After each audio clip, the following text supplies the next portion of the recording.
আসসালামু আলাইকুম বন্ধুরা। আশা করি ভালো আছেন। মনে করেন আপনি খাবার খাচ্ছেন, আপনার প্লেট থেকে কিছু খাবার পড়ে গেল। আপনার কিন্তু মন খারাপ হবে না।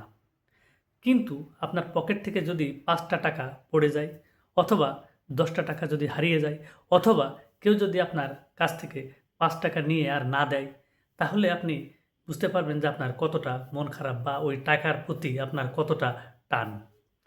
মানে আমি বলতে চাচ্ছি যে আপনার বন্ধু বা আপনার কাছের লোক আপনার কাছে খেতে চেয়েছে। আপনি কিন্তু ৳৫০০ খরচ করে তাকে খাইয়ে দিবেন। কিন্তু যদি বলে ৳৫০০ দে, আপনি কিন্তু দেবেন না। মানে টাকার প্রতি কিন্তু আমাদের ভালোবাসাটা প্রবল। এটাই হওয়া উচিত। মানে আমার কথা হচ্ছে যে এই যে টাকা, এই টাকার প্রতি আপনার ভালোবাসা আসতে হবে। আর এই ভালোবাসা মানে একবারে আসে না। জীবনের মানে যতটা আপনার বয়স বাড়বে, তত কিন্তু আপনার এই টাকাকে চিনবেন, এই টাকার গুরুত্ব বুঝবেন।